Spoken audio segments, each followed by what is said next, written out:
बाबा जी और हुजूर जी की प्यारी संगत जी, राधा स्वामी जी संगत जी, ब्यास से बहुत ही बुरी खबर आ रही है।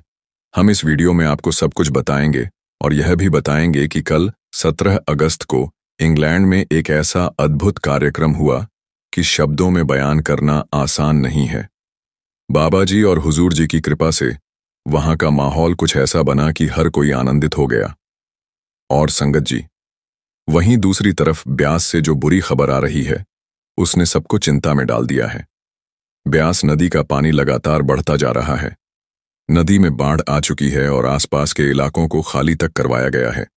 किसानों के खेतों में पानी जा चुका है। आगे पता नहीं क्या होगा। हम विनती करते हैं कि बाबा जी की कृपा से बस सब सही रहे। और एक और बुरी खबर भी आ रही है। जब कल रविवार को एक जत्था डेरे से वापस अपने शहर हरियाणा जा रहा था, जो कि 50 के आसपास सेवादार एक बस में थे, तो बीच रास्ते में लगभग 90-100 की स्पीड पर चल रही इस बस का टायर फट गया। ड्राइवर ने बड़ी ही मुश्किल से बस पर काबू किया। उस समय बीवियां बस के अंदर शब्द गा रही थीं और शब्दों की ताकत ने बस में बैठे एक एक सेवादार को सही सलामत बचा लिया। आसपास के लोगों ने बताया कि इतनी तेज स्पीड में चल रही बस का अगर टायर फट जाए तो बस पलट जाती है या फिर दूसरे वाहन के साथ टकरा जाती है। लेकिन बाबा जी ने अपने सेवादारों की ऐसी संभाल की कि किसी को एक खरोंच तक नहीं आई। लगभग 1 घंटे की मेहनत के बाद बस का टायर बदल दिया गया और सभी सेवादार सकुशल अपने घर लौट गए। संगत जी, कुछ ऐसी ताकतें होती हैं जो होनी को भी बदल देती हैं और ऐसे उदाहरण हम अक्सर देखते रहते हैं। संगत जी, आइए अब कल लंदन की बात भी आपको बताते हैं, जब बाबा जी की आंखें भर आईं। कल इंग्लैंड में बाबा जी की भी आंखें भर आई थीं। उस समय हुजूर जी ने बड़ी ध्यान से बाबा जी की ओर देखा। पूरी बात हम आपको इस वीडियो में बड़े ही विस्तार से बताएंगे। कल लंदन में 4:40 पर बाबा जी मंच पर आए और करीब 2.5 घंटे तक, यानी कि 7 बजे तक कार्यक्रम चलता रहा। इसमें गीत संगीत भी थे और कव्वालियां भी थीं। उल्लेखनीय बात यह रही कि कार्यक्रम में अभिनेता शाहिद कपूर अपनी पत्नी और बेटी के साथ मौजूद थे। शाहिद अपने परिवार के साथ 15-16 दिन पहले ही लंदन में बाबा जी के कार्यक्रम में गए थे और कल फिर से शाहिद वहां परिवार सहित मौजूद थे। संगत जानती ही होगी कि शाहिद कपूर सालों से बाबा जी से जुड़े हुए हैं और इनके पिता पंकज कपूर जी मुंबई सेंटर में सत्संग करता है। कल के उस पल का एक और मधुर दृश्य यह रहा कि जब कव्वाली में हुजूर महाराज जी का स्मरण हुआ तो बाबा जी की आंखें भर आईं। तभी हुजूर जी ने भी उन्हें ध्यान से निहारा।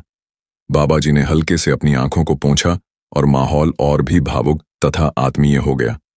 उस समय का अनुभव संगत के लिए अविस्मरणीय रहा। कल सवाल जवाब के दौरान एक सवाल ऐसा आया कि सारी संगत भावुक हो गई। किसी ने बाबा जी को कहा कि बच्चा तो अनजान था, उसने पिता की उंगली छोड़ दी, लेकिन बाप तो समझदार था, सब जानता था। इस सवाल पर बाबा जी के जवाब ने सबको रुला दिया। बाबा जी बोले, इसीलिए तो बाप जगह जगह भागता फिरता है अपने बच्चों को वापस लाने के लिए। संगत जी, कितना गहरा जवाब बाबा जी ने दिया। सच में बाबा जी ही तो भाग रहे हैं, कभी यहां तो कभी विदेशों में, जबकि जरूरत तो हमारी है। भागना तो हमें चाहिए, लेकिन हमारा बाप, हमारा सतगुरु हमारे लिए भाग रहा है, फिर भी हम कदर नहीं करते, सतगुरु के बताए रास्ते पर नहीं चलते। संगत जी, बीते शनिवार को ब्यास जाने का अवसर मिला। वहां देखा कि ब्यास नदी का जलस्तर बहुत बढ़ा हुआ है। नई बनी सड़क तक पानी आ पहुंचा था और हालात किसी हद तक बाढ़ जैसे प्रतीत हो रहे थे। यही कारण है कि सबकी यही प्रार्थना है कि बाबा जी जल्द से जल्द ब्यास पधारे और अपनी कृपा बनाए रखें। संगत जी, यहां एक बात आपको क्लियर कर दें कि डेरे के अंदर सब कुछ व्यवस्थित है। वहां डेरे में 15 अगस्त के अवसर पर ध्वजारोहण भी हुआ था। पूरे गर्व और उत्साह के साथ भारत का तिरंगा लहराया गया। डेरे के पास सीकर स्कूल में स्वतंत्रता दिवस का विशेष कार्यक्रम हुआ, जहां बच्चों ने भाग लिया और विभिन्न प्रस्तुतियां दी। संगत जी, आइए अब हम आपके साथ बाबा जी की कृपा की एक सच्ची घटना शेयर करने जा रहे हैं। यह घटना भी सफर पर जा रहे एक सत्संगी परिवार की जान बचाने की है। और उस समय भी कार में शब्द चल रहे थे जब कुछ अनजानी ताकतों यानी कि चुड़ैल ने सफर पर जा रहे इस परिवार को नुकसान पहुंचाना चाहा था। यह घटना एक परिवार ने बड़े ही भावुक अंदाज में सुनाई। उन्होंने बताया कि एक बार वे तीनों अपनी कार से मनाली घूमने के लिए निकले। उनकी आदत थी कि सफर के दौरान पूरी यात्रा में वे बाबा जी के भजन और सत्संग लगाते थे। उस दिन भी जैसे ही घर से निकले, गाड़ी में शब्द चला दिए और आपस में बातें करते हुए मनाली की ओर बढ़ चले। उनके शहर से मनाली करीब 8-9 घंटे की दूरी पर था। सुबह लगभग 8 बजे उन्होंने यात्रा शुरू की और बीच बीच में खाने पीने के लिए 3-4 बार रुके भी। जब वे मनाली से लगभग आधा घंटा दूर बचे तो अंधेरा हो चुका था, क्योंकि पहाड़ी इलाकों में सूरज जल्दी ढल जाता है। गाड़ी में बाबा जी के शब्द लगातार बज रहे थे और वे उनका आनंद लेते हुए आगे बढ़ रहे थे। बीच बीच में बच्चों की फरमाइश पर गाड़ी की स्क्रीन पर कार्टून फिल्म भी चलाई गई, लेकिन ज्यादातर सिर्फ शब्द ही चलते रहे। जब मनाली 30 किलोमीटर दूर रह गया तो वहां एक दोराहा आया। वहां कोई बोर्ड नहीं था और आसपास कोई इंसान भी नजर नहीं आता था जिससे कोई रास्ता पूछा जा सके। उन्होंने अपने अनुमान से एक तरफ का रास्ता चुना और गाड़ी उसी ओर मोड़ दी। थोड़ी दूर चलने के बाद एक गांव आया। गांव में पूछने पर पता चला कि यह मार्ग भी मनाली तक जाता है, पर यह रास्ता लंबा है। गांव वाले ने कहा, आप शायद पिछले 2 राहें पर गलत मुड़ गए थे, लेकिन अब इसी रास्ते जाते रहे 40-45 मिनट में मनाली पहुंच जाएंगे। लेकिन गांव वालों ने एक सलाह भी दी कि इस रास्ते पर गाड़ी कहीं बीच में मत रोकना। रात के टाइम में यह रास्ता बहुत ज्यादा सेफ नहीं है। उन्होंने गांव वाले की बात मानी और आगे बढ़ गए। धीरे धीरे सड़क सुनसान होती चली गई। पूरी राह पर उनकी गाड़ी के सिवा और कोई वाहन नजर नहीं आता था। कुछ दूर जाने के बाद अचानक एक औरत अपने 2 बच्चों के साथ बीच रास्ते में खड़ी मिली। उसने हाथ देकर गाड़ी रुकवाई। करीब से देखा तो उस औरत के सर पर चोट थी। पत्नी ने कहा, शायद इसे मदद की जरूरत है, और बाबा जी तो हमेशा सिखाते हैं कि किसी की मदद जरूर करनी चाहिए। इस सोच से उन्होंने गाड़ी रोक दी और उस औरत के पास पहुंचे। वह बोली, क्या आप मुझे अगले गांव तक छोड़ देंगे? उन्होंने हामी भरते हुए गाड़ी का पिछला दरवाजा खोल दिया। बच्चे को पत्नी की गोद में आगे बैठा लिया ताकि उस औरत व उसके बच्चों के बैठने की जगह हो सके। लेकिन जैसे ही वह महिला अपने दोनों बच्चों के साथ कार में कदम रखने लगी, अचानक ठिठक गई और पीछे हट गई। उन्होंने हैरानी से पूछा, क्या हुआ, कोई दिक्कत है? वह बोली, पहले आप यह सत्संग और शब्द बंद कर दीजिए। यह बात सुनकर पति पत्नी दोनों चौंक गए। पति ने कहा, क्यों, इसमें परेशानी क्या है? औरत बोली, मुझे अच्छा नहीं लग रहा। उस समय पति ने हाथ बढ़ाकर स्टीरियो की ओर जाने की कोशिश की, लेकिन पत्नी ने तुरंत उनका हाथ पकड़ लिया और उस महिला से दृढ़ स्वर में कहा, देखो, अगर तुम्हें बैठना है तो बैठो, लेकिन यह भजन बंद नहीं होंगे। इतना सुनते ही उस औरत के दोनों बच्चों ने रोना शुरू कर दिया, पर उनका रोना सामान्य बच्चों की तरह नहीं था। आवाज अजीब और डरावनी थी, जो उन्होंने पहले कभी नहीं सुनी थी। यह देखकर सबके रोंगटे खड़े हो गए। घबराहट में उन्होंने भजन की आवाज और तेज कर दी। भजन की गूंज बढ़ी तो उस महिला और उसके बच्चों से मानो वह सहा न गया। वे तीनों पीछे हट गए और कार में बैठने से इनकार कर दिया। उस क्षण परिवार को साफ आभास हो गया कि यह सामान्य इंसान नहीं है। उन्होंने तुरंत पिछला दरवाजा बंद किया और पूरी रफ्तार से गाड़ी आगे बढ़ा दी। करीब 10 किलोमीटर तक उन्हें उन बच्चों के रोने की दिल दहला देने वाली आवाजें सुनाई देती रहीं। डर से उनका गला सूख गया, लेकिन वे गाड़ी रोकने की हिम्मत ना कर सके। भजन की वॉल्यूम इतनी ऊंची कर दी कि उनकी आवाज दब जाए। बिना कहीं रुके वे सीधे मनाली अपने होटल तक पहुंचे। होटल में सुरक्षित पहुंचने के बाद जब पति पत्नी ने इस घटना पर चर्चा की तो एक गहरी बात समझ आई। अगर उस समय गाड़ी में बाबा जी के भजन न लगे होते तो शायद वे किसी नकारात्मक शक्ति के जाल में फंस जाते, लेकिन शब्दों की शक्ति से वहां एक दिव्य संरक्षण की आभा बनी, जिसने उस बुरी ऊर्जा को पास आने से रोक दिया। आखिरकार यही सत्य है, जहां मालिक की चर्चा होती है वहां कोई नकारात्मक शक्ति प्रवेश नहीं कर सकती। यह इस परिवार का अनुभव था, जिसने स्पष्ट रूप से दिखा दिया कि आध्यात्मिक शब्द और प्रभु का नाम केवल मन को शांति ही नहीं देते, बल्कि हर परिस्थिति में सुरक्षा का कवच भी बन जाते हैं। संगत जी, आइए अब वीडियो में आगे बढ़ते हैं और एक बहुत ही महत्वपूर्ण बात पर चर्चा करते हैं जो हमारी किस्मत को लेकर है। अक्सर हम कह देते हैं कि मालिक ने मेरी किस्मत ऐसी क्यों बनाई। संगत जी, अब जो बात आप सुनने जा रहे हैं उससे आपको यह पता लगेगा कि मालिक कभी भी हमारी किस्मत नहीं लिखता। अब आप सोच रहे होंगे, अगर मालिक किस्मत नहीं लिखता तो फिर कौन लिखता है? आइए इस साखी के जरिए इस सवाल का जवाब आपको देते हैं। एक भिखारी रोजाना एक ही दरवाजे पर जाकर भीख मांगा करता था। हर बार वह आवाज लगाता और बाहर घर का मालिक निकल आता, लेकिन मदद करने के बजाय वह मालिक उसे बुरी तरह लताड़ा, गालियां सुनाता, ताने देता, क्यों नहीं कोई काम करता, कब तक यूं हाथ फैलाकर जिंदगी काटोगे, क्या सारी उम्र बस भीख पर ही जियोगे। कभी कभी तो गुस्से में वह मालिक उसे धक्का तक दे देता, लेकिन हैरानी की बात यह थी कि भिखारी कभी पलटकर कुछ नहीं कहता। उसका जवाब हमेशा यही होता, ईश्वर तुम्हारा भला करे, भगवान तुम्हें सद्बुद्धि दे।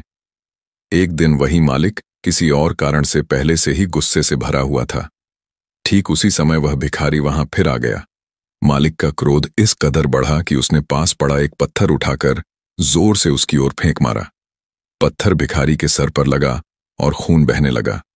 इसके बावजूद भिखारी ने सिर्फ इतना ही कहा, ईश्वर तुम्हारा भला करेगा, और फिर धीरे धीरे वहां से चल पड़ा। थोड़ी देर बाद जब घर के मालिक का गुस्सा कुछ थमा तो उसके मन में विचार आया, मैंने तो इसे गालियां दी, धक्का दिया, यहां तक कि पत्थर मारकर घायल कर दिया, लेकिन इसने बदले में मुझे कोसा तक नहीं बल्कि फिर भी दुआ ही दी। आखिर इसके पीछे राज क्या है? यह सोचकर वह भिखारी के पीछे पीछे चल पड़ा। उस दिन उसने तय किया कि वह यह देखेगा कि यह भिखारी कैसा इंसान है जो इतनी गाली खाने और पत्थर खाने के बाद भी सिर्फ दुआ ही दे रहा है। भिखारी जहां जहां भी गया, मालिक हाथों हाथ उसके पीछे चलता गया। उसने देखा कि पूरा दिन कोई भी उस भिखारी को कुछ देता नहीं, उल्टा लोग उसे तिरस्कार करते, कोई खाना देता, कोई गालियां सुनाता, और ऊपर से रास्ते में किसी ने पत्थर भी फेंक मारा। मगर गजब की बात यह थी कि हर बार भिखारी का जवाब वही होता, ईश्वर तुम्हारा भला करे। धीरे धीरे शाम ढलने लगी। अब भिखारी घर लौटने लगा और मालिक उसका पीछा करता हुआ उसके साथ चलता गया। जब भिखारी अपने घर पहुंचा तो वहां टूटी फूटी चारपाई पर एक बूढ़ी औरत लेटी हुई थी। वह उसकी पत्नी थी। पति को देखते ही वह उठ बैठी और तुरंत उसका झोला देखने लगी। झोले में मात्र आधी रोटी पड़ी हुई थी। यह देखकर उसने अधीरता से पूछा, बस इतनी सी रोटी और कुछ नहीं मिला, और यह तुम्हारे सिर पर चोट कैसे लग गई? भिखारी ने शांत स्वर में कहा, आज किसी ने कुछ नहीं दिया, सबने ताने दिए, गालियां दी, एक ने गुस्से में पत्थर फेंक मारा, उसी से सिर फूट गया। भिखारी ने अपनी पत्नी से कहा, देखो यह सब हमारी ही करने का फल है। क्या तुम्हें याद नहीं, कुछ साल पहले हम कितने अमीर और सुखी हुआ करते थे। धन दौलत घर बार सब कुछ तो था हमारे पास, लेकिन हमने कभी किसी जरूरतमंद की मदद नहीं की, किसी को दान नहीं दिया। जब कोई हमारे दरवाजे पर मांगने आता था तो हम उसका तिरस्कार करके उसको भगा देते थे, और अगर कोई भूखा कुत्ता दरवाजे पर एक रोटी के लिए आ जाए तो हम उसको पत्थर मारकर भगा देते थे। आज वही पुराने पाप हमें निगल रहे हैं। उसकी बातें सुनकर बूढ़ी औरत की आंखें भर आईं। उसने धीमे स्वर में कहा, हां, मुझे सब याद है, बिल्कुल, एक एक बात याद है। कैसे भूल सकती हूं उन पापों को? उसी अहंकार और निर्दयता की वजह से तो आज यह दिन देखना पड़ रहा है। याद है हम कैसे उस अंधे भिखारी का मजाक उड़ाते थे, उसे ताने देते थे, धक्का देते थे। एक बार तो उसके हाथ से कटोरा भी छीनकर फेंक दिया था। जब भी वह हमारे दरवाजे पर आता, मैं कभी उसे रोटी न देती, उल्टा गालियां सुनाती थी। एक दिन रास्ता न मिलने पर वह बेचारा नाले में गिरकर चोटिल हो गया, और तब भी हम परवाह न करते। वह अंधा भिखारी हमेशा यही कहता था, ईश्वर तुम्हारे पापों का हिसाब जरूर करेगा। इतना कहते कहते बूढ़ी औरत सिसकने लगी। उसने कहा, वाकई हमारी करनी ने हमें कहां से कहां पहुंचा दिया। कुछ देर चुप रहकर भिखारी बोला, तुम सही कह रही हो, लेकिन मैंने ठान लिया है कि मैं किसी को बद्दुआ नहीं दूंगा। चाहे कोई कितना भी अपमान करे, मार डाले या गालियां दे, मेरे मुंह से उसके लिए हमेशा दुआ ही निकलेगी, क्योंकि मैं नहीं चाहता कि हमारे जैसे कर्मों का फल किसी और को भी सहना पड़े। जिन्होंने मेरे साथ बुरा किया वे समझ ही नहीं पाए कि वे कितना बड़ा पाप कर रहे हैं, लेकिन ऊपर वाला सब देख रहा है। मेरी दुआ बस यही है कि उनके कर्म उन्हें वही दुख ना दें जो आज हम भुगत रहे हैं। यह सब कहने के दौरान वही घर का मालिक पास खड़ा सब कुछ सुन रहा था। भिखारी और उसकी पत्नी को उसकी मौजूदगी का पता तक नहीं चला, लेकिन उसकी आंखें खुल चुकी थीं। उस रात बूढ़ा भिखारी और उसकी पत्नी उसे आधी रोटी को आपस में बांटकर खा लिए और भगवान का नाम लेते लेते सो गए। अगले दिन जब भिखारी फिर भीख मांगते हुए उसी घर के आंगन में पहुंचा तो उसने देखा कि दरवाजे पर पहले से ही उसके लिए थाली में खाना रखा हुआ है। मालिक ने उसे आदरपूर्वक भोजन दिया और आंखों में पश्चाताप लिए कहा, बाबा मुझे माफ कर दो, मुझसे बहुत बड़ा पाप हो गया। मैंने तुम्हारे साथ बेहद गलत किया। आज अपनी गलती पर मुझे गहरी शर्म आ रही है। भिखारी मुस्कुराते हुए बोला, ईश्वर तुम्हारा भला करे, और इतना कहकर उसने भोजन लिया और चुपचाप आगे बढ़ गया।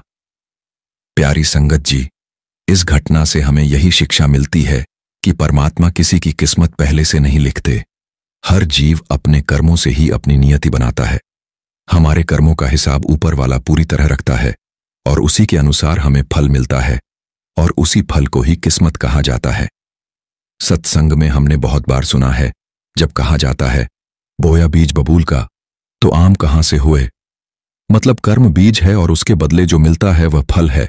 बीज अच्छे और साफ होंगे तो फल मीठा होगा, बीज बुरे होंगे तो फल भी कड़वा ही होगा। यही कारण है कि संत महात्मा सदा समझाते हैं, हमेशा अच्छे कर्म करो, नेक राह पर चलो। गुरु प्यारी साध संगत जी, सभी को प्यार भरी राधा स्वामी जी। साध संगत जी, आज हम आपके समक्ष एक ऐसी घटना प्रस्तुत कर रहे हैं जो हमें सेवा, विनम्रता और मालिक के आदेश को बिना सवाल किए स्वीकार करने का सच्चा अर्थ सिखाती है। साध संगत जी, बात उन दिनों की है जब बाबा जी डेरा ब्यास में पधारे हुए थे। पूरे डेरा में सेवा का माहौल था। कहीं बागवानी हो रही थी, कहीं निर्माण कार्य और कहीं साफ सफाई।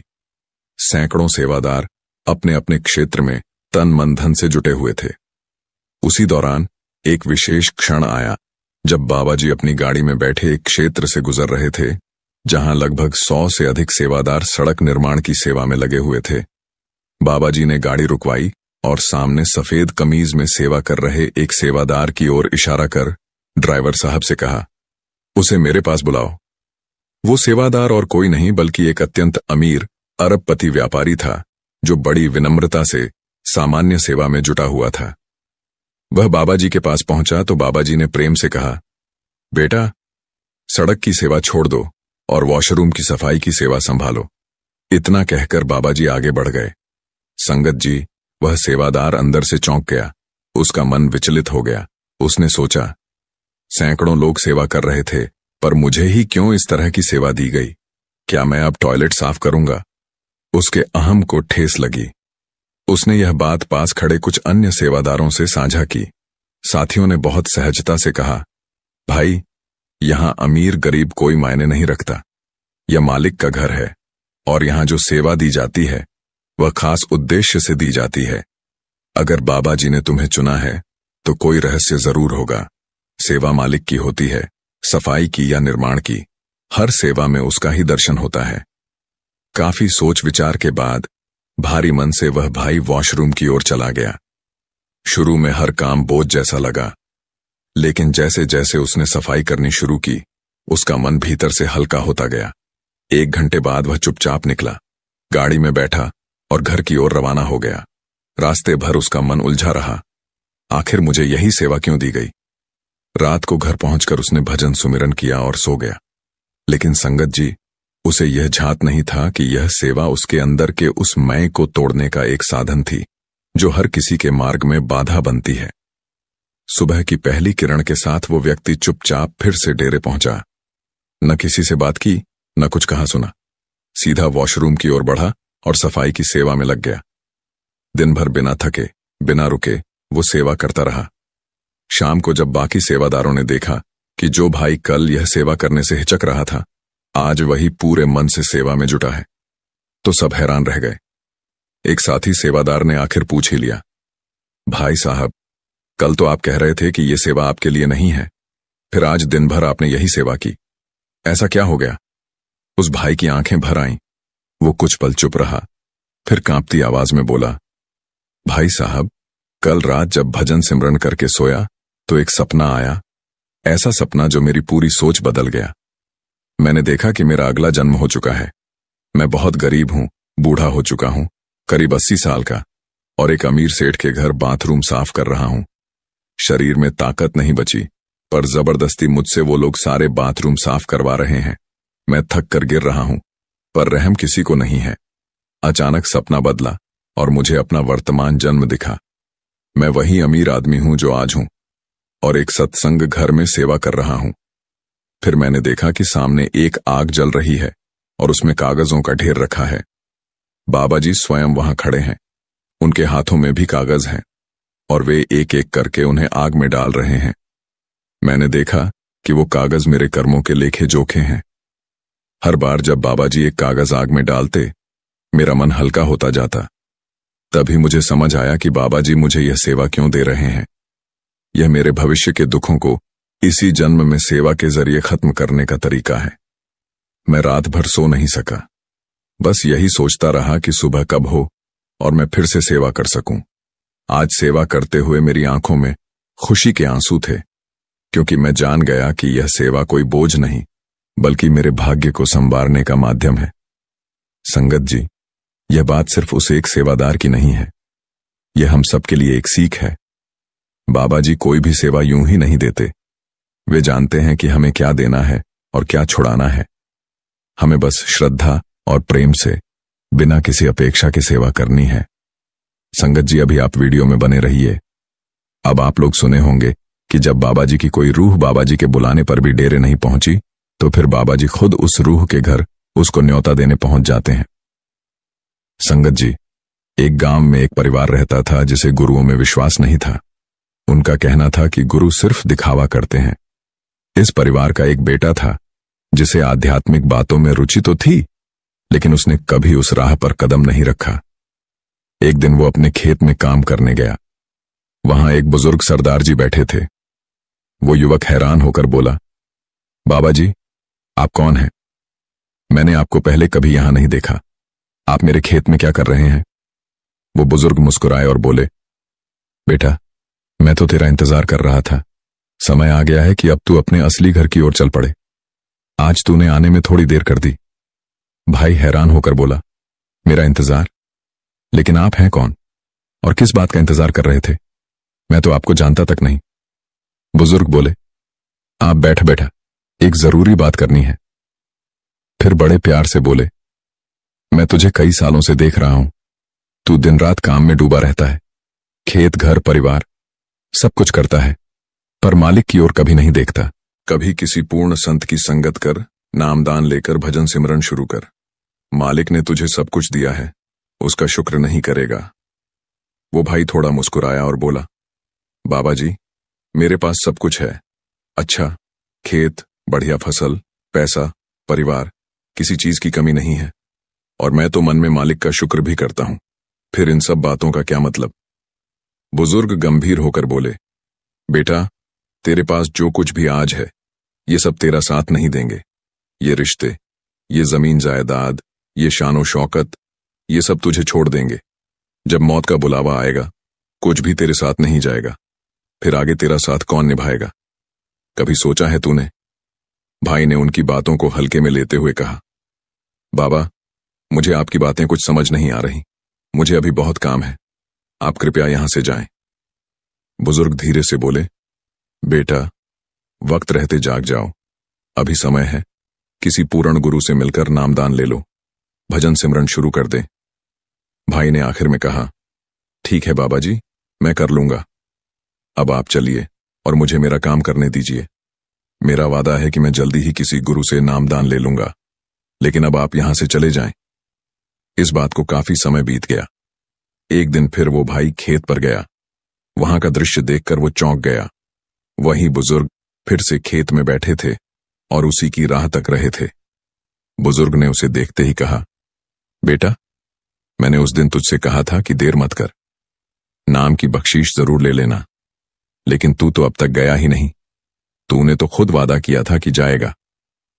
भाई थोड़ा जल चढ़ाते हुए बोला, बाबा, आप क्यों बार बार मेरे पीछे पड़े हो? अगर मैं भजन सिमरन में लग गया तो मेरे खेत का कामकाज कौन करेगा? इतनी जिम्मेदारी है मुझ पर अमारत के काम करने के लिए बहुत वक्त चाहिए होता है और मेरे पास तो सांस लेने तक का भी टाइम नहीं है। बुजुर्ग ने मुस्कुराकर गहराई से कहा, बेटा, जब तू मालिक की ओर मुड़ जाएगा तब तेरे सारे काम खुद ब खुद संवरने लगेंगे। सब कुछ वही करेगा। तू क्यों चिंता करता है? एक बार डेरे जाकर देख तो सही।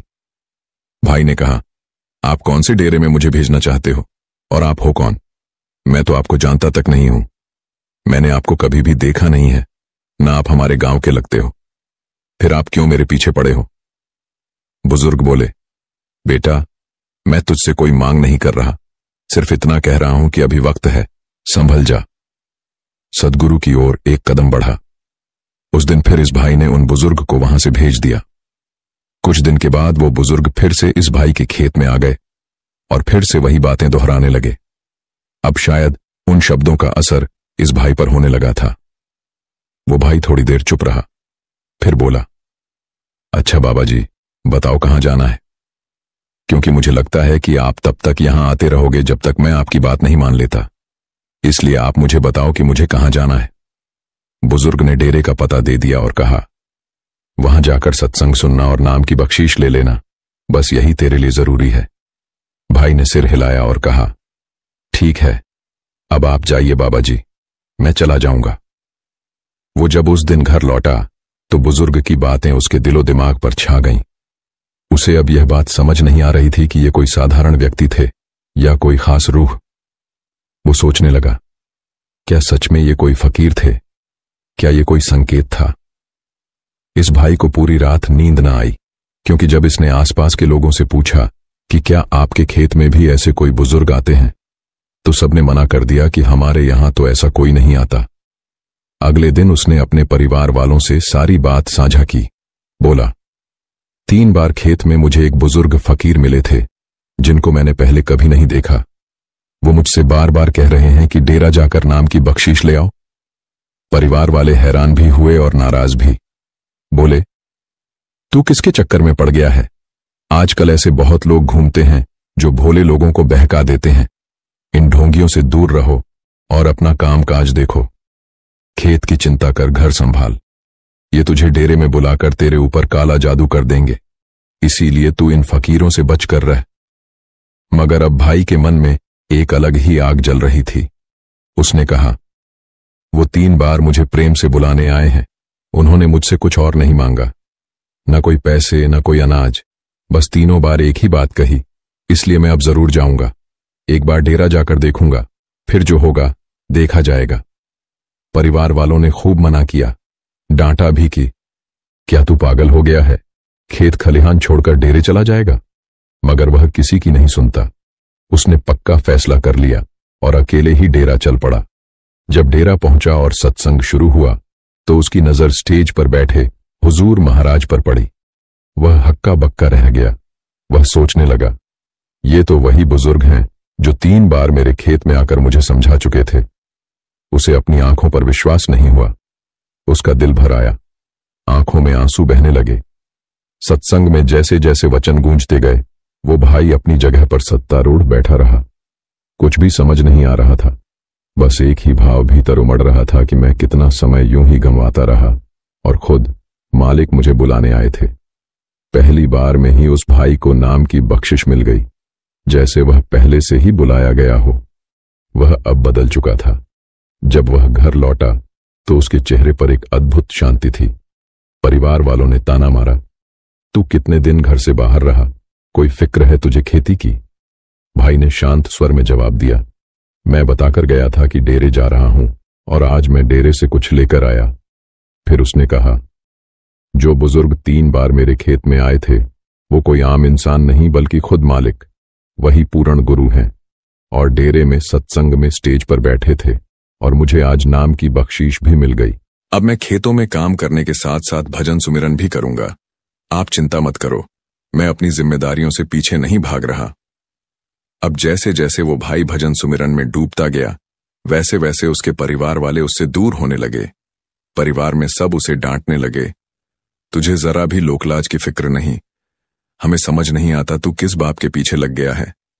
कोई तेरे बारे में कुछ पूछता है तो हम क्या जवाब दें? सारी दुनिया में हमारा मजाक क्यों बनवा रहा है? लेकिन उस भाई ने किसी की एक ना सुनी। कोई तर्क, कोई सफाई नहीं दी, बस चुपचाप अपनी राह पर चलता रहा। उसका अब हर दिन एक ही ढंग से गुजरता लगा। रात को जब घड़ी में 2:30 बजते तो वह उठकर स्नान करता, शांत मन से 3 बजे अपने भजन सुमिरन पर बैठ जाता। सुबह के 5 बजते ही वह उठता, चाय पीता और खेतों की ओर चल देता। खेतों पर जाकर थोड़ा बहुत काम देखता और खेत में किसी पेड़ के नीचे बैठकर ध्यान में डूब जाता। घंटों ऐसे ही बैठा रहता, बिना किसी फिक्र के। गांव में जो दूसरे किसान काम करते थे, उन्होंने जब यह देखा तो हैरान रह गए। ये रोज खेत में आता है, लेकिन न हल चलाता है न बीज बोता, बस पेड़ के नीचे चौकड़ी मारकर बैठ जाता है। लोगों की निगाह में उसका व्यवहार अजीब होता गया। धीरे धीरे गांव के लोग उसके घर जाकर शिकायतें करने लगे। आपका बेटा तो खेतों में कुछ काम ही नहीं करता, बस बैठा ही रहता है। कुछ तो समझाइए इसे, ऐसे तो आप लोग बर्बाद हो जाओगे। गांव वालों की शिकायत सुनकर परिवार वाले और भी भड़क उठे। एक दिन तो बुरी तरह डांट भी दिया। तू चाहता क्या है? घर बर्बाद कर देगा। तुझे हो क्या गया है? खेती बाड़ी छोड़ दी, घर की परवाह नहीं, सुबह सुबह बैठ जाता है अपनी दुनिया में। ये कौन सा नाम तूने ले लिया है? लेकिन इस भाई ने किसी की परवाह ही नहीं की, क्योंकि इस पर तो सतगुरु के प्रेम का ऐसा नशा चढ़ चुका था जो अब उतर ही नहीं सकता था। इसी बीच एक दिन उनके घर पर 2 दिन का बड़ा पाठ पूजन तय हुआ। घर में खूब तैयारियां होने लगीं। परिवार वाले इस भाई से बोले, देखो घर में पूजा है, सब रिश्तेदार आने वाले हैं, तुम्हें तो कोई खास काम है नहीं, सुबह सुबह भजन पर बैठ जाते हो। अब अगले 2-3 दिन यह सब मत करना। इस बार इस कार्यक्रम की पूरी जिम्मेदारी तुम्हारे हिस्से है, इसलिए ध्यान जरूर देना। यही असली पुण्य होता है, यही काम आता है। भाई ने चुपचाप सिर हिलाया। ठीक है। घर में पूजा शुरू हो गई। मेहमानों की आवाजाही, सेवा, जलपान, ढोल, शंख, पंडित आदि सब कुछ बड़े धूमधाम से चलने लगा।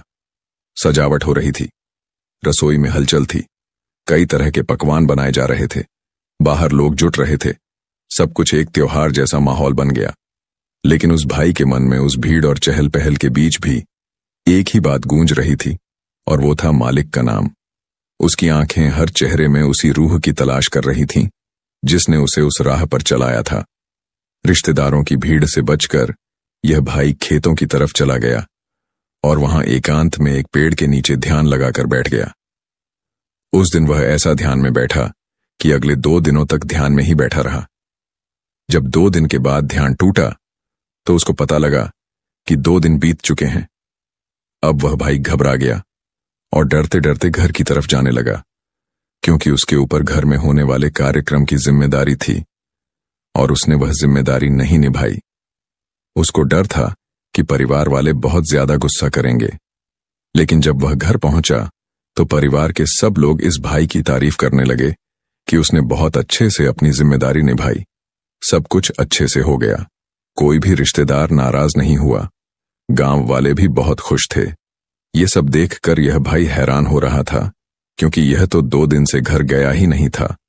इस भाई ने डरते डरते अपनी माँ से पूछा, माँ, क्या सब अच्छे से निपट गया? तो माँ कहने लगी, बेटा, तू तो ऐसे ही पूछ रहा है जैसे तुझे पता ही नहीं है। तेरे कारण ही तो सब कुछ हो पाया। हमें गर्व है कि तूने अपनी जिम्मेदारी को बहुत अच्छे से निभाया। ये सुनकर इस भाई के होश उड़ गए और यह पूछने लगा, माँ, मैंने ऐसा क्या किया? तो माँ ने जवाब दिया, बेटा, तूने ही तो सब रिश्तेदारों का स्वागत किया, उन्हें भोजन करवाया, हर चीज का ध्यान रखा। हलवाई से खाना तैयार करवाने से लेकर पाठ खत्म होने तक के सभी काम तूने ही तो किए हैं। अब यह भाई बहुत हैरान हो रहा था और माँ वाली बात घर के दूसरे सदस्य भी दोहरा रहे थे। इस भाई को उस टाइम कुछ न सूझा और अपनी माँ से कहा, माँ, मैं कुछ देर सोना चाहता हूं, मैं ऊपर वाले कमरे में जा रहा हूं। यह कहकर इस भाई ने कमरा बंद किया और भजन सिमरन पर वही सवाल लेकर बैठ गया कि जब यह 2 दिन से घर आया ही नहीं तो घर वाले यह सब क्यों कह रहे हैं। सूरज चढ़ते ही इस भाई को दिखने लगा कि हुजूर खुद इसका भेष बनाकर इसके घर में इसकी जिम्मेदारियों को निभा रहे थे। ये देखकर यह भाई बहुत रोया और इसने हुजूर जी से पूछा, हुजूर जी, आपने ऐसा क्यों किया? तो हुजूर जी ने जवाब दिया, बेटा, जब तुम मेरी दी हुई जिम्मेदारी को निभा सकते हो तो क्या मैं तेरी छोटी सी जिम्मेदारी नहीं निभा सकता? इस भाई की आंखों से आंसू की धारा बहने लगी। संगत जी, इस बात में कोई दो राय नहीं। जब हम बाबा जी के हुक्म में रहकर भजन सिमरन और सेवा करते हैं जी, तो बाबा जी हमारे किसी भी काम को रुकने नहीं देते जी। उनके लिए बाबा जी को भले ही खुद क्यों ना हमारे घर आना पड़ जाए, लेकिन आजकल इस भाई जैसे लोग मिलते ही कहाँ हैं।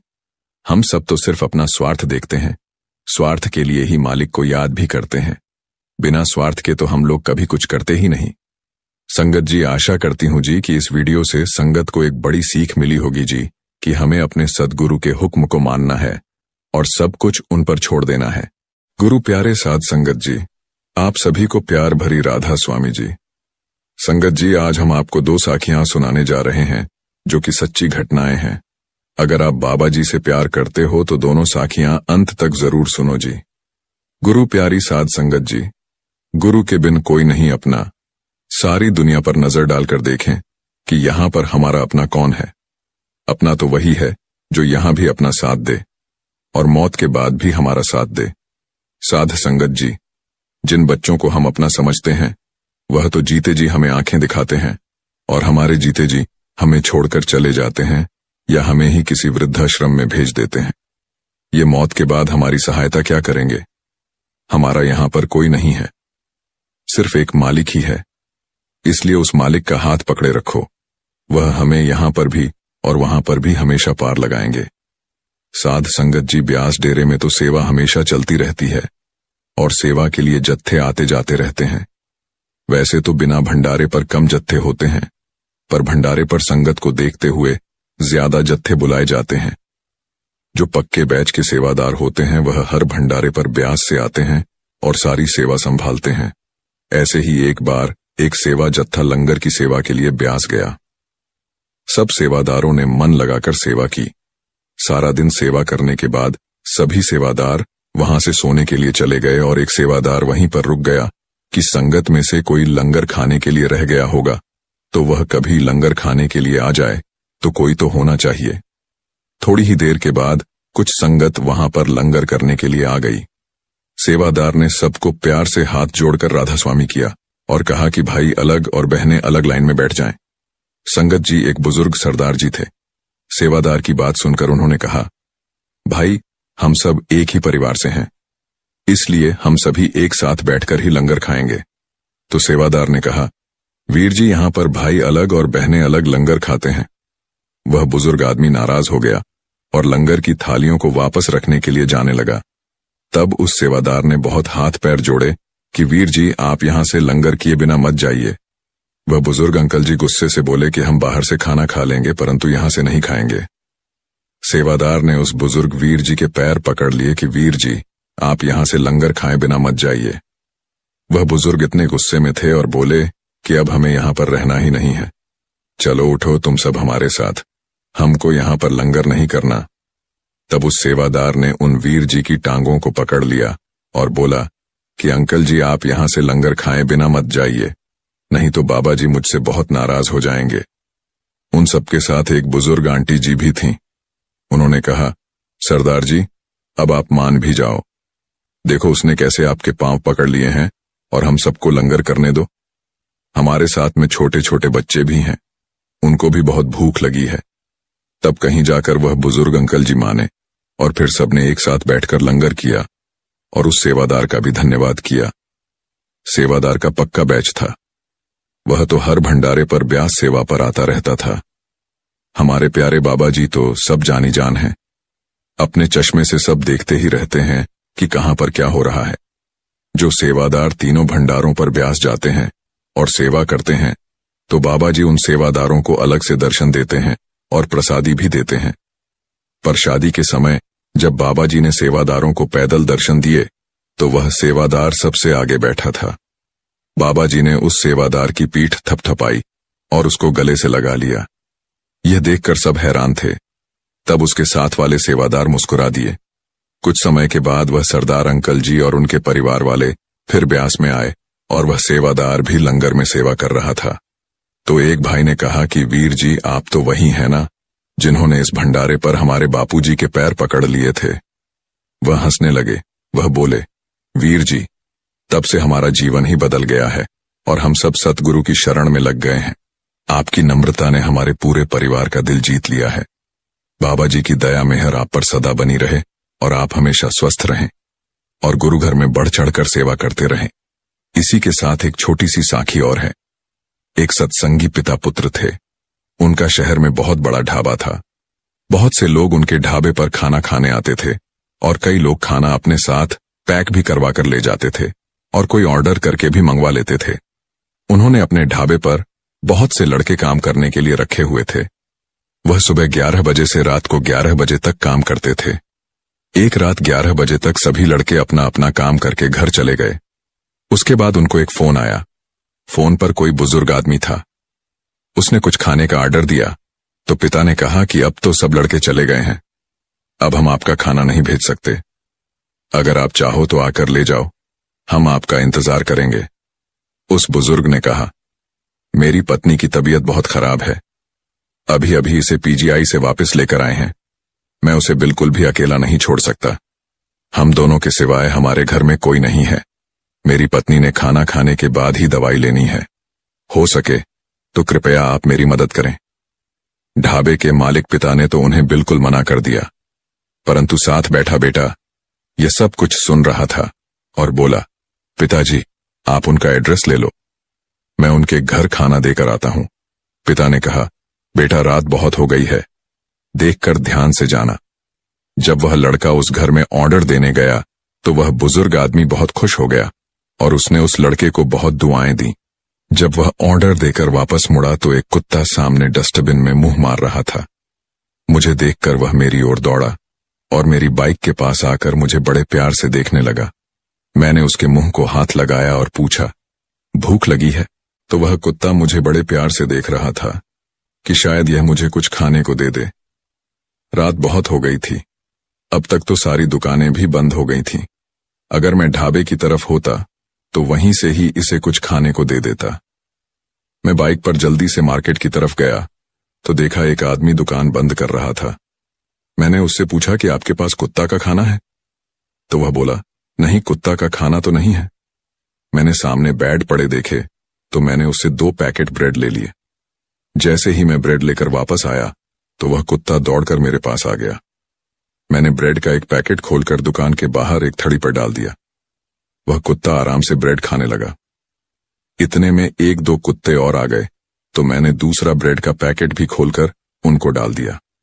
वे डॉग मुझसे ऐसे चिपक रहे थे जैसे मेरे पुराने दोस्त हों।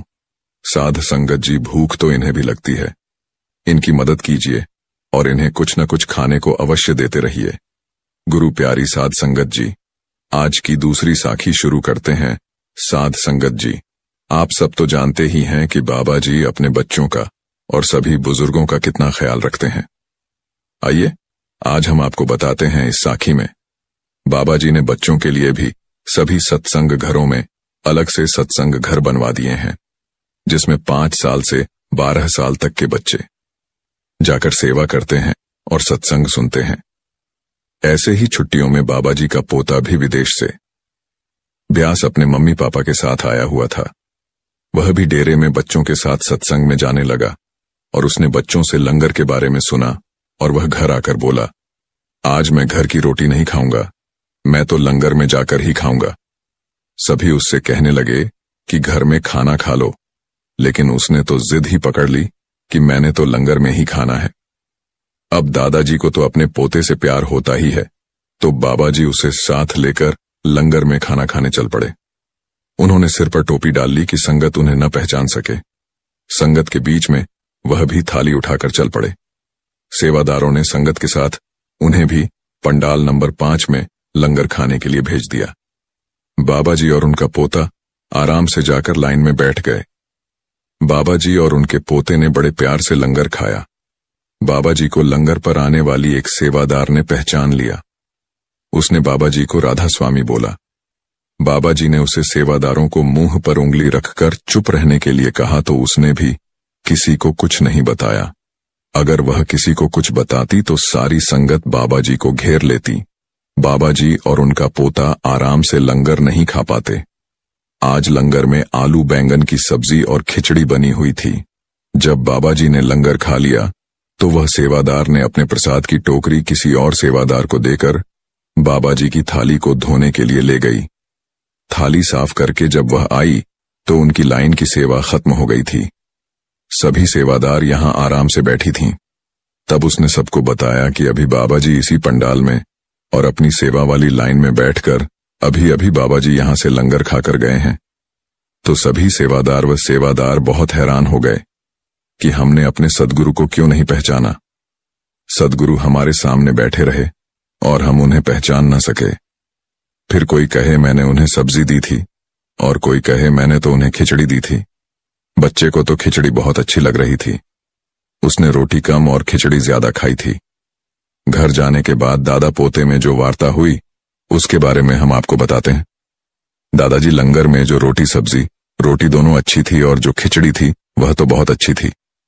तो बाबा जी अपने पोते से बोले, बेटा मेरे सेवादार इसे 3 चीजों से मिलाकर बनाते हैं। वह बच्चा बोला, वह कैसे?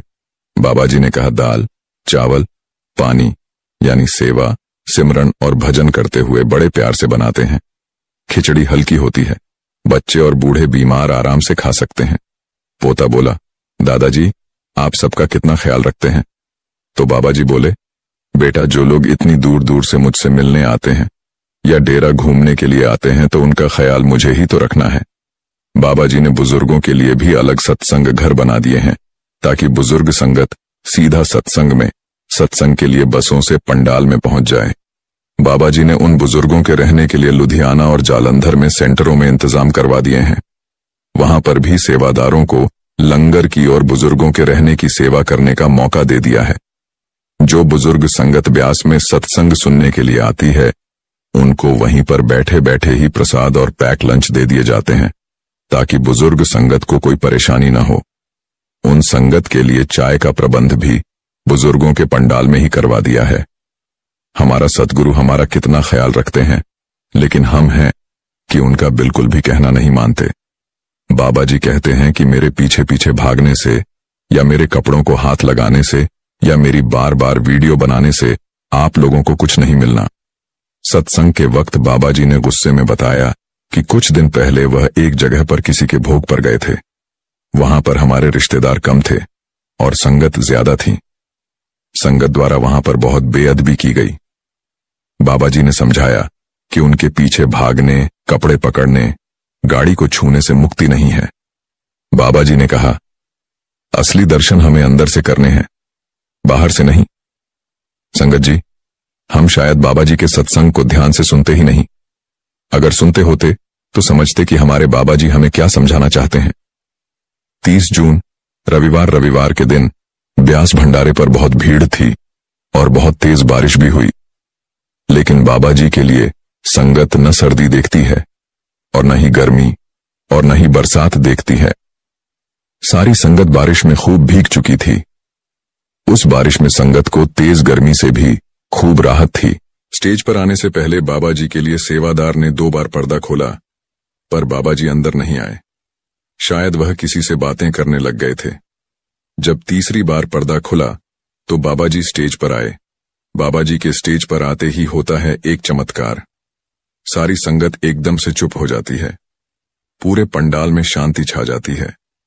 सबकी नजर अपने सद्गुरु को ही देख रही होती है। सद्गुरु स्टेज पर आकर पहले सारी संगत को माथा टेकते हैं। राधा स्वामी बोलते हैं। वह नजारा तो देखने वाला होता है कि कब मालिक आकर अपनी दूर पास बैठी पूरी संगत पर अपनी दया मेहर की दृष्टि डालते हैं। सद्गुरु का है नूरी स्वरूप, बड़ा प्यारा लगता है।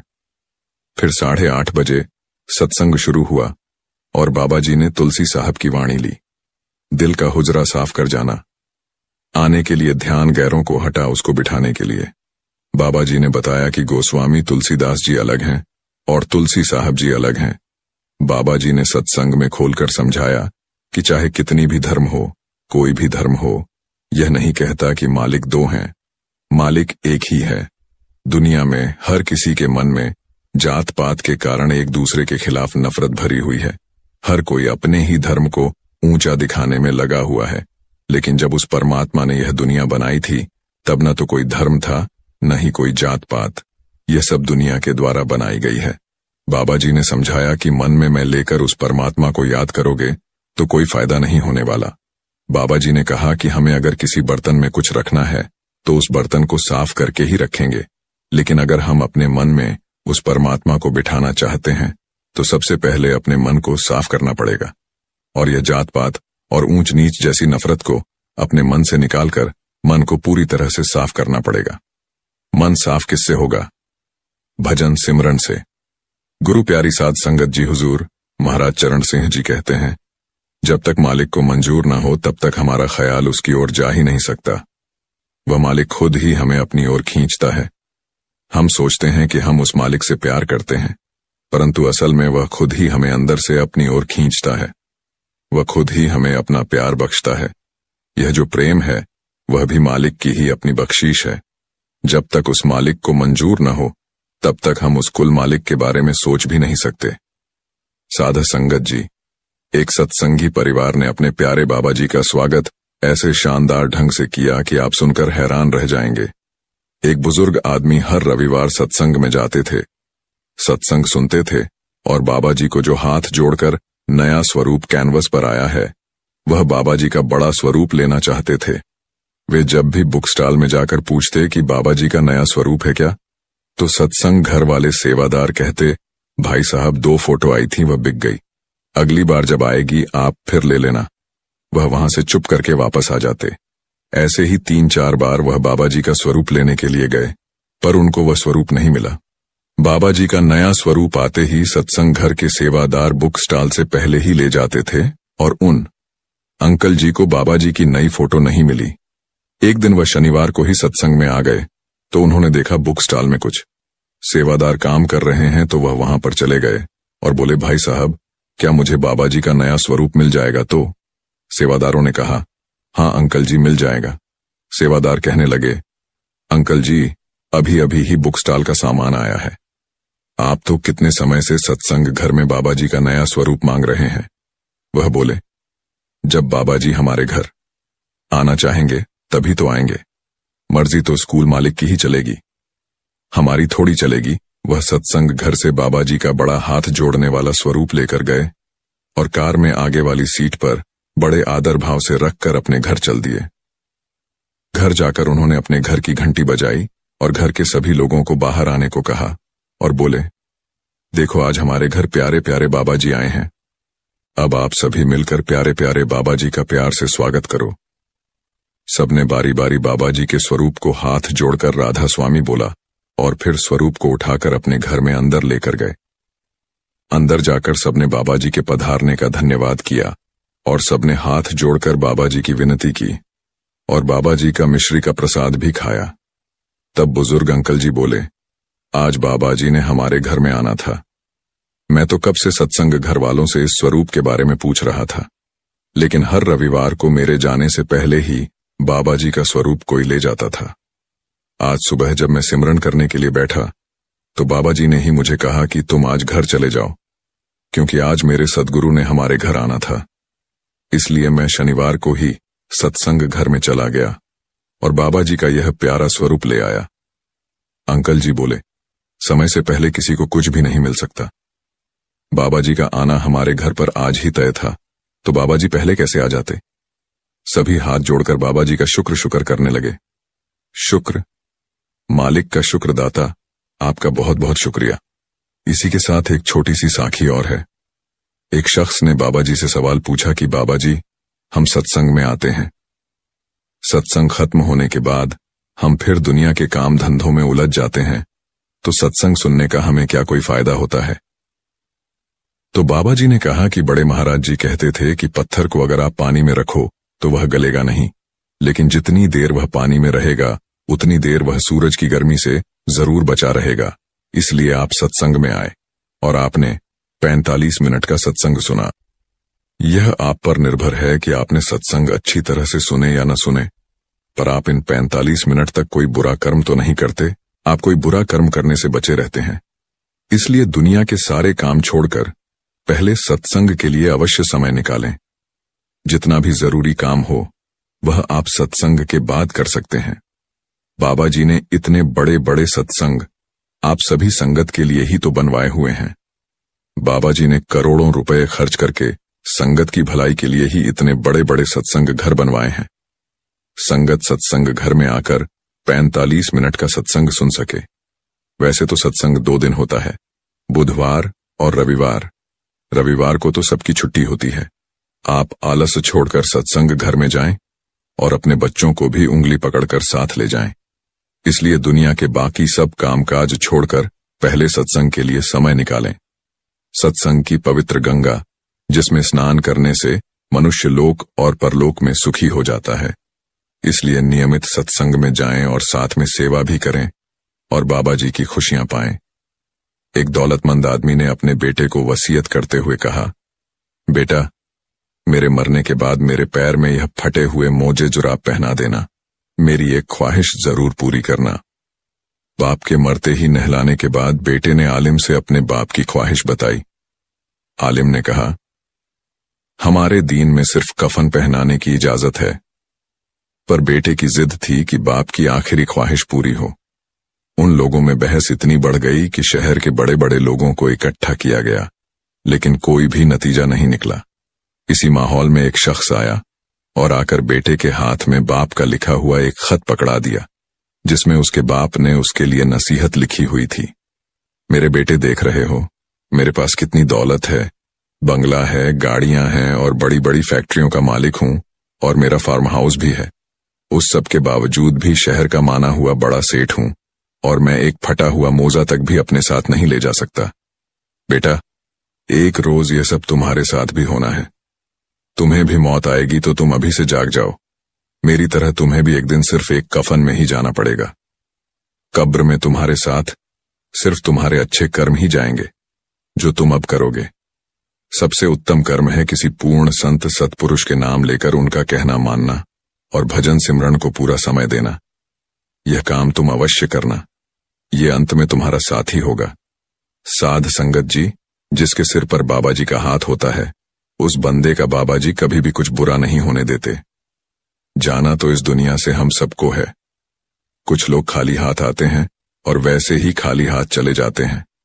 बस अपनी सारी जिंदगी बस कमाया, खाया, सोया और चल दिया, यानी अपना समय पूरा करने आते हैं।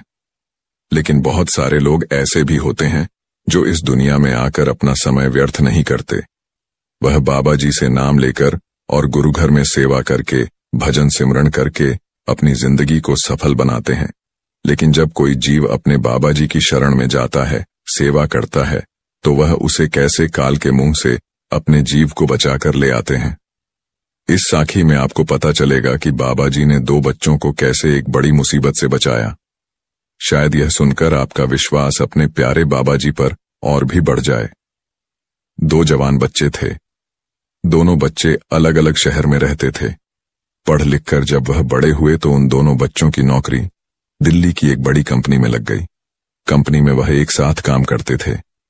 एक साथ काम करते करते उन दोनों में बहुत प्यार हो गया और उस समय के साथ साथ उनकी दोस्ती इतनी गहरी हो गई कि वह दोनों बच्चे एक दूसरे के घर भी आने जाने लगे। उन बच्चों में से एक बच्चा जो था वैसे संघी परिवार से था और उस बच्चे को डेरे में जाना और वहां पर जाकर सेवा करना बहुत अच्छा लगता था। जो दूसरा बच्चा था वह सत्संगी परिवार से नहीं था। उसके परिवार वाले देवी माता की पूजा किया करते थे, परंतु यह बच्चा भी साफ दिल का था और अपने दोस्त की आस्था का पूरा सम्मान किया करता था। दोनों ने वहीं कंपनी के पास ही एक छोटा सा कमरा ले रखा था। जो बच्चा बाबा जी को मानता था उसने अपनी मेज पर व्यास की कुछ किताबें भी रखी हुई थीं। जब उसे समय मिलता या मन में कोई परेशानी होती तो वह यह किताब उठाकर पढ़ता था। जो दूसरा लड़का था उसने भी 1-2 किताबें पढ़ी और उसकी समझ में कुछ नहीं आया। उसने अपने दोस्त से पूछा, यह किस चीज के बारे में बताया गया है? तो उसने कहा, कभी छुट्टियां होंगी तो तुम मेरे साथ ब्यास चलना। अब धीरे धीरे सब तुम्हारी समझ में आ जाएगा। वह दोनों सुबह ड्यूटी पर कंपनी की गाड़ी से जाते थे और शाम को इकट्ठे ही वापस आ जाते थे। एक बार उस कंपनी में कुछ दिन के लिए स्ट्राइक हो गई, जिसके कारण इन दोनों बच्चों को 3-4 दिन की छुट्टियां हो गईं। इस कारण सत्संगी लड़के ने सोचा कि ब्यास में भंडारा है। जब से मेरी नौकरी लगी है मैं ब्यास नहीं गया। अब 3-4 दिन की छुट्टी है तो क्यों ना मैं ब्यास जाकर सेवा कर रहा हूं और अपने प्यारे बाबा जी के दर्शन भी करूं। सत्संग सुनो। इस बात का जिक्र जब उसने दोस्त से किया और उसको कहा कि मैं ब्यास जा रहा हूं, अगर तुम भी इस दुनिया में स्वर्ग देखना चाहते हो तो एक बार मेरे साथ ब्यास चलो। तो उसके दोस्त ने कहा, मैं यहां पर अकेला क्या करूंगा। वह भी ब्यास चलने को राजी हो गया। उन्होंने तत्काल में अपनी टिकट बुक करवा ली और वीरवार शाम को यह दोनों ट्रेन में बैठकर डेरे पहुंच गए। सत्संगी परिवार का बच्चा तो अक्सर डेरे में आता रहता था, लेकिन जो उसका दोस्त था वह तो डेरे में पहली बार ही आया था। जब उसने अंदर आकर डेरे की खूबसूरती को देखा तो यह सब देखकर वह बहुत प्रभावित हुआ। उसके दोस्त ने उसे बताया कि यहां का जो काम है वह सब बाबा जी के सेवादार करते हैं। हम तो जब भी यहां पर आते हैं सेवा करते हैं। अगर तुम भी मेरे साथ सेवा करना चाहते हो तो बड़ी खुशी से कर सकते हो। उसका दोस्त कहने लगा, तुम सेवा करोगे तो मैं यहां अकेला क्या करूंगा, मुझे तो कोई जानता भी नहीं। ठीक है, मैं भी तुम्हारे साथ यहां पर सेवा कर लेता हूं। फिर वह दोनों कैंटीन में जाकर जत्थेदार से मिले। वह तो उस लड़के को जानते थे तो वह बोले, बेटा तुम अपनी मम्मी पापा के साथ क्यों नहीं आए। तो उसने कहा, अंकल वह तो यहां से लुधियाना से आए हैं, मैं तो दिल्ली नौकरी करता हूं। 2-3 दिन की छुट्टियां थी, मैंने सोचा ब्यास चलते हैं, अपने परिवार से भी मिल लेंगे और सत्संग सुन लेंगे और बाबा जी के दर्शन सब हो जाएगा। उस लड़के ने कहा, अंकल जी अभी मेरा दोस्त है, हम दोनों को सेवा करनी है, आप हमें किसी सेवा में लगा दो। जत्थेदार ने कहा, ठीक है, तुम दोनों कंप्यूटर चलाना जानते होगे तो जाओ वहां पर काउंटर पर सेवा कर लो। तो वह दोनों दोस्त कंप्यूटर में कार्ड डालकर पर्ची देने की सेवा करने लगे। आपको मालूम है सत्संग के समय कैंटीन 1 घंटा पहले बंद हो जाती है, तो दोनों दोस्त शनिवार को भी बाबा जी के दर्शन करके आए। रविवार को भी दोनों सत्संग सुनने के लिए गए और फिर आकर अपनी सेवा में लग गए। जब भी सेवादारों का लंगर आता तो वह दोनों खा लेते, चाहे दूध वगैरह कैंटीन से ही ले लेते थे। रविवार शाम को जब दोनों दोस्त अपना बैच वापस करने गए तो वहां के इंचार्ज ने कहा कि आप दोनों को अभी और सेवा करनी है, आज आप नहीं जा सकते, आप कल सुबह चले जाना। वह बोले, अंकल जी हमने तो ट्रेन के रिजर्वेशन आज की करवा रखी है। तो इंचार्ज ने कहा, बेटा यह हमारा नहीं, बाबा जी का हुक्म है कि इन बच्चों को आज नहीं जाने दिया जाए। जो सत्संगी लड़का था उसके पापा भी बेंच देने आए तो वह इंचार्ज उसको रोक रहे थे कि बाबा जी का हुक्म है। तो उसके पापा ने भी कहा, बेटा आज रुक जाओ, इसी में हमारी भलाई है। मैं रात को वहीं कैंटीन में रह गए। सुबह कैंटीन से चाय वगैरह पीकर जब उनको बैच देने गए तो इंचार्ज ने बोला, बेटा तुमने कौन सी ट्रेन से वापस जाना था। तो वह लड़के बोले, सुपरफास्ट। उसने बताया, उस ट्रेन का कल एक्सीडेंट हो गया था, उसमें काफी लोगों को चोटें आई हैं और कई गुजर भी गए हैं। इंचार्ज बोला, बाबा जी आपको बचाना चाहते थे तभी उन्होंने आपको रात को यहां पर रोक लिया। वह दोनों बच्चे रोने लगे कि बाबा जी ने हमारी जान बचाने के लिए हमें रोका था और हम कुछ और ही सोच रहे थे कि हमारी कल की छुट्टी हो जाएगी, बॉस भी नाराज हो जाएंगे, लेकिन जब हमारी जान ही न रहती तो फिर हम क्या करते। वह दोनों बच्चे बाबा जी का शुक्र करने लगे। बाबा जी अपने सेवादारों पर जरा भी आंच नहीं आने देते, किसी न किसी बहाने बचा लेते हैं। साध संगत जी हमारी दूसरी साखी है, जैसी करनी वैसी भरनी, यह वाक्य तो आपने सुना ही होगा। अर्थात जैसे आप कर्म करोगे वैसा ही आपको फल भी प्राप्त होगा। लेकिन मेरा एक प्रश्न है, क्या आप इस बात पर यकीन करते हैं कि जैसा आप कर्म करेंगे वैसा ही आपको फल भी मिलेगा? अब आप में से अधिकतर लोगों के मन में यह प्रश्न जरूर उठ रहा होगा, क्योंकि इसमें पूछने वाली बात क्या है, यह तो सत्य ही है कि जैसे हम कर्म करेंगे वैसा ही हमें फल भी मिलेगा। लेकिन एक बार के लिए आंखें बंद करके अपने आप से यह प्रश्न कीजिए, देखिएगा कि आपको इस प्रश्न का उत्तर स्पष्टता से नहीं मिल पाएगा।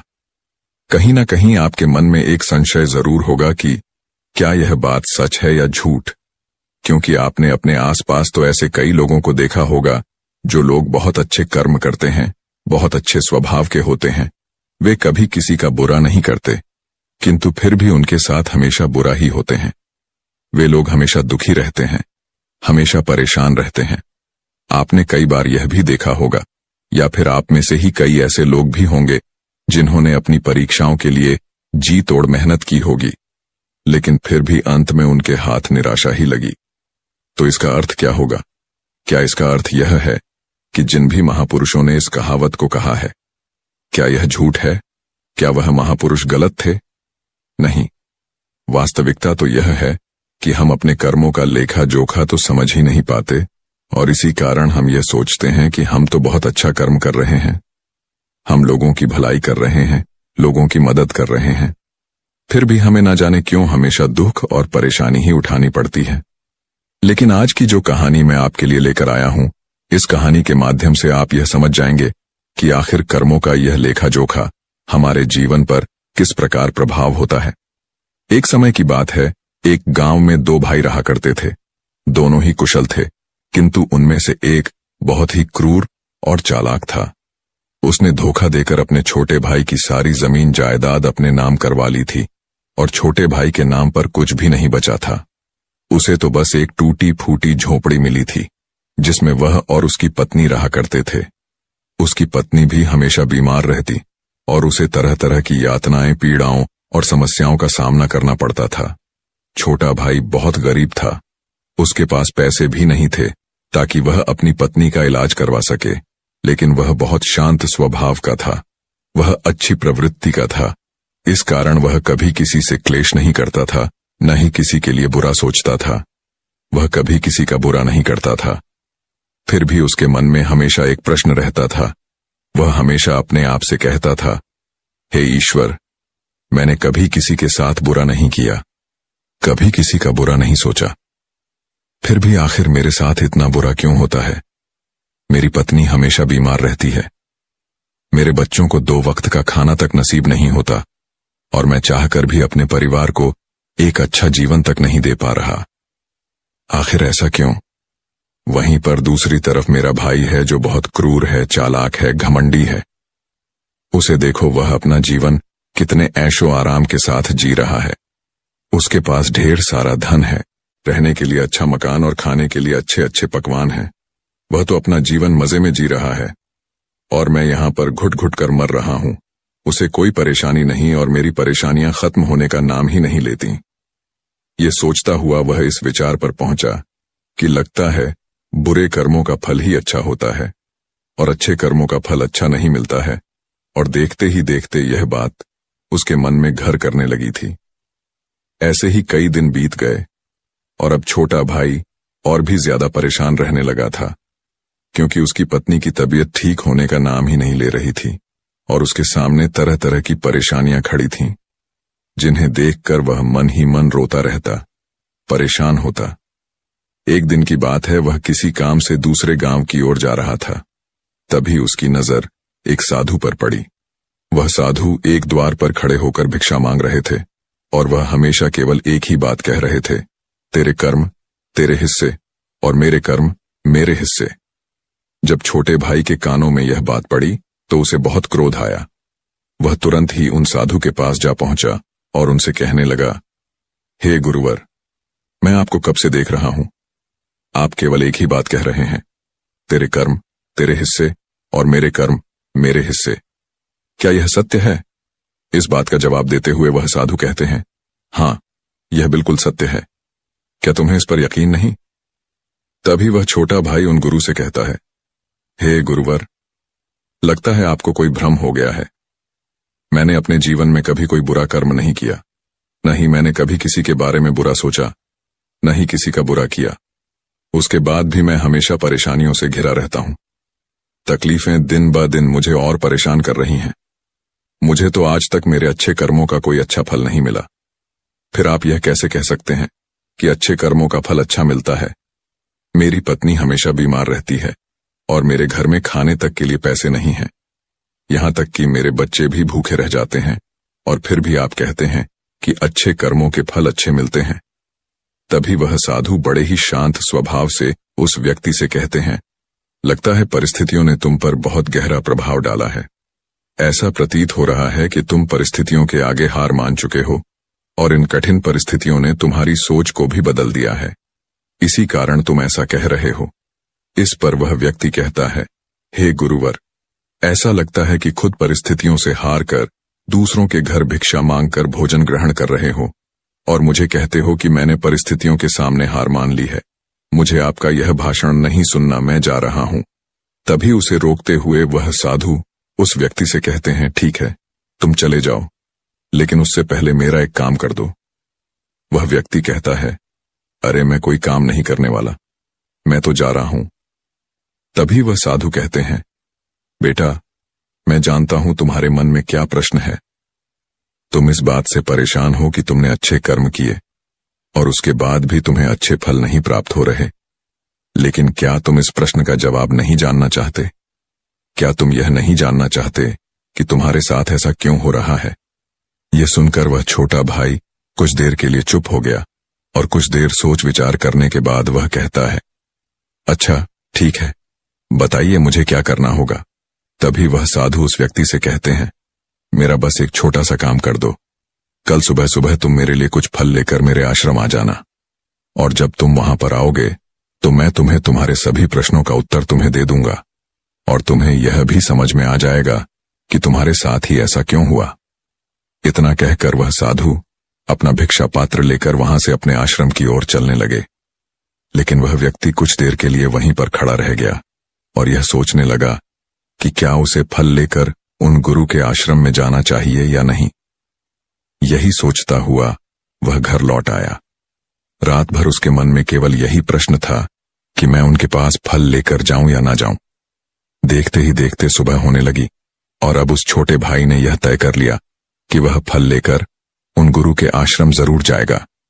वह घर से निकलता है और कुछ फल खरीदता है, जिसे लेकर वह उन गुरु के आश्रम की ओर चल पड़ता है।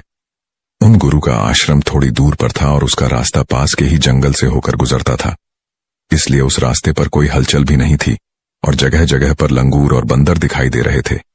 जब वह छोटा भाई फल लेकर उन गुरु के आश्रम जा रहा था, तभी उन बंदरों को देखकर उसके मन में यह विचार उठता है कि क्यों न यह फल वह उन बंदरों को खिला दे।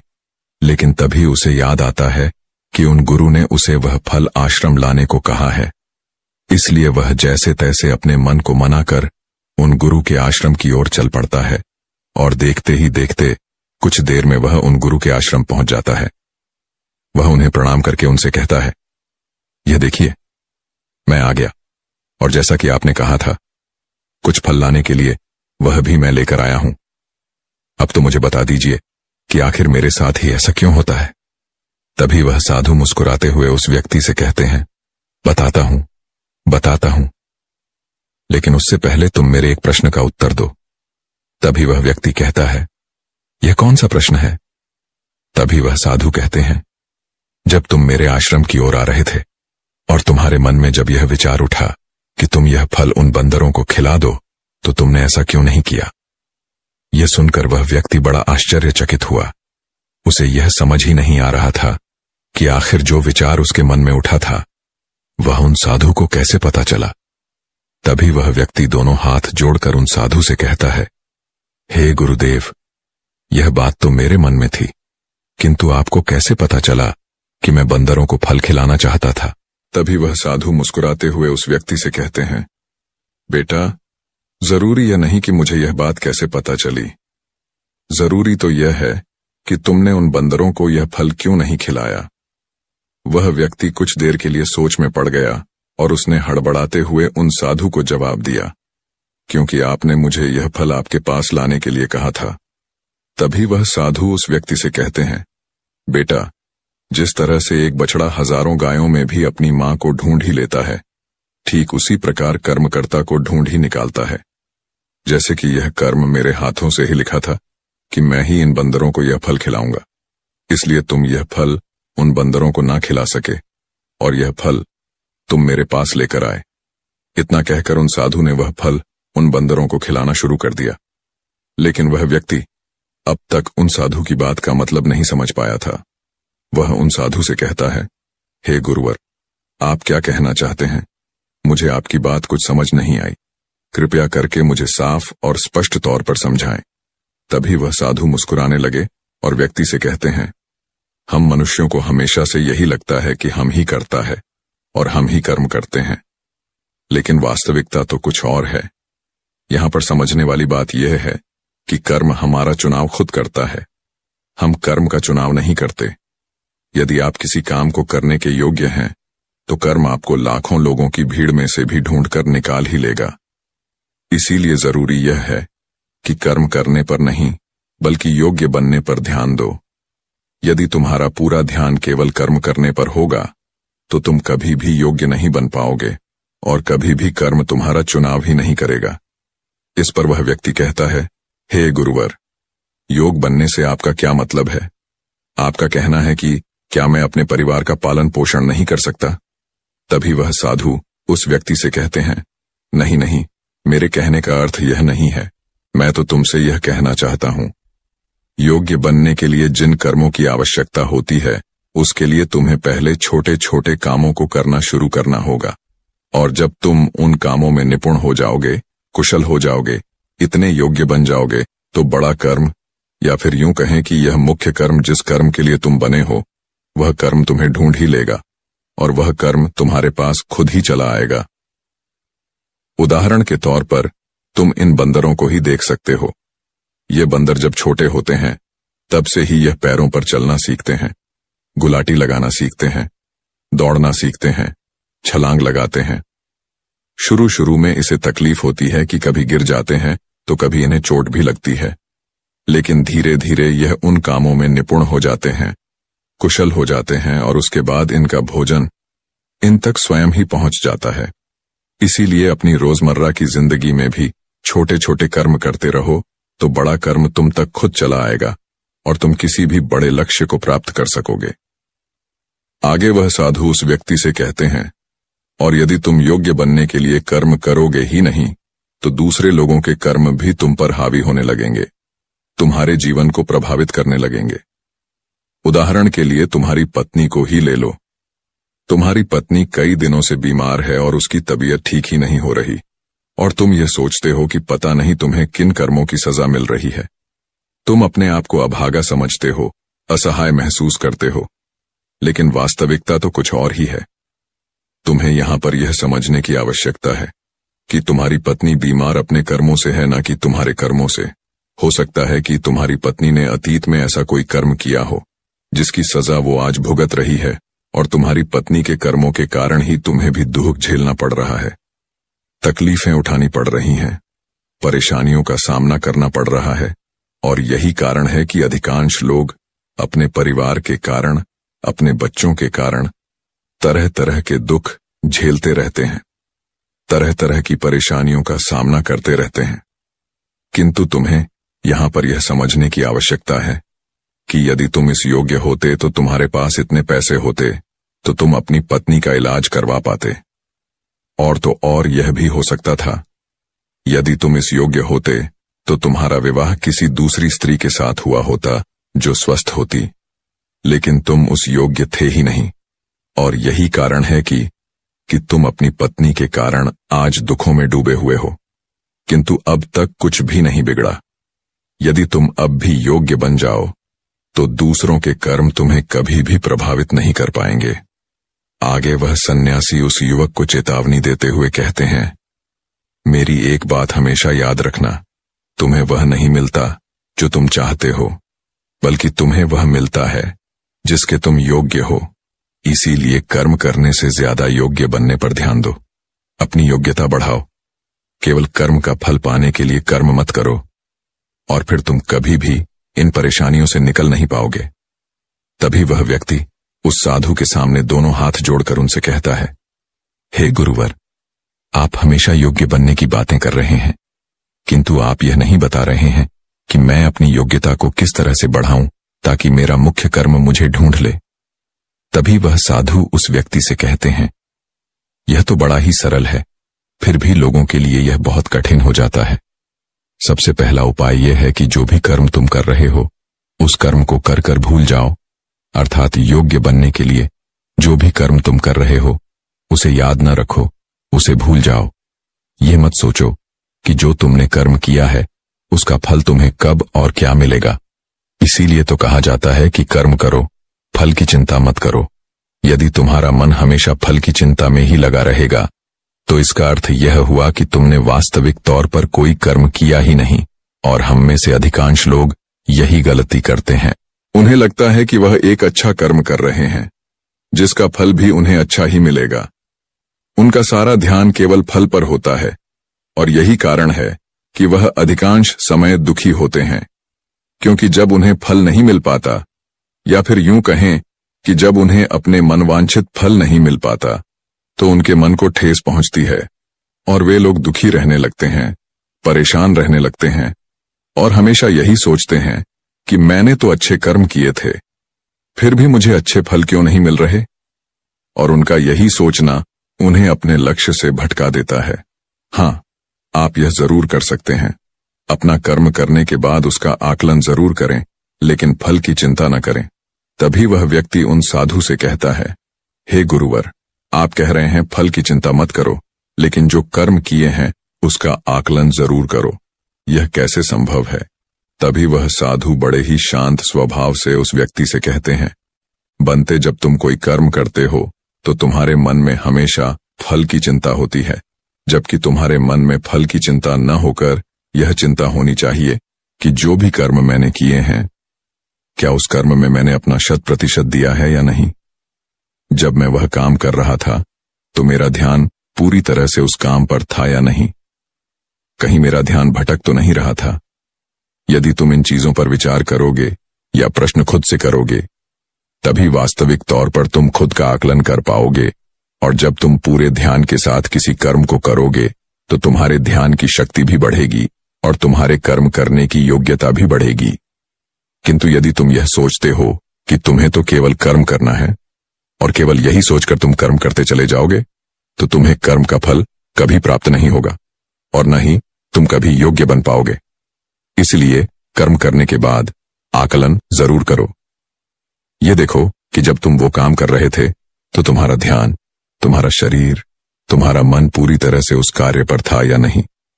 तभी वह व्यक्ति एक बार फिर उन साधु से प्रश्न करता है और कहता है, हे गुरुवर, आप सही कहते हैं कि जब भी हम कोई कर्म कर रहे हो हमारा पूरा ध्यान उस कर्म पर होना चाहिए, लेकिन मैं जब भी कोई कर्म करता हूं तो मेरे मन में तरह तरह के विचार चल रहे होते हैं। मेरा मन विचारों से ग्रसित होता है और तरह तरह की बातें सोचने लगता है। तो ऐसे में मैं अपने मन को किस तरह से केवल एक ही कर्म पर टिका सकता हूं? क्या इसका कोई उपाय है? तभी वह साधु मुस्कुराते हुए उस व्यक्ति से कहते हैं, बनते, जब तुम कोई कर्म कर रहे हो और उसमें जब तुम अपना पूरा भाव लगा देते हो, अर्थात कर्म करते समय अपना पूरा भाव डाल देते हो, तो तुम्हारा मन, शरीर और तुम्हारे भाव उसी कर्म पर केंद्रित हो जाते हैं और तुम पूरी निष्ठा, प्रेम और सद्भाव के साथ उस कर्म को कर पाते हो, अर्थात अपना 100% दे पाते हो। और वहीं पर जब तुम केवल कर्म करने की सोच से ही कर्म करते हो तो तुम उसमें अपना भाव नहीं लगा पाते और न ही तुम उसमें अपनी पूरी निष्ठा लगा पाते हो। इसी कारण वह कर्म अकर्म नहीं रह जाता और न ही उसका कोई फल तुम्हें प्राप्त होता है। आगे वह साधु उस व्यक्ति से कहते हैं, यदि कोई भी मनुष्य इन बातों को सही तरीके से अपने जीवन में उतारे, इन बातों को ध्यान रखकर कर्म करे, तो वह अपने आप को योग्य बना सकता है। और एक बार जब वह योग्य बन जाता है तो कर्म उसे कहीं से भी खोज कर निकाल लेगा और वह जीवन में किसी भी सफलता को प्राप्त कर पाएगा। इतना कहकर वह साधु मौन हो गए और वह छोटा भाई भी अब यह समझ चुका था कि उसके अच्छे कर्मों का फल उसे अच्छा क्यों नहीं मिल रहा था। उसने उन गुरु को प्रणाम किया और वह वापस घर की ओर लौट गया। साध संगत जी, यह हमारी आज की साखियां। अगर बाबा जी से प्यार करते तो चैनल को सब्सक्राइब जरूर करें जी। राधा स्वामी जी।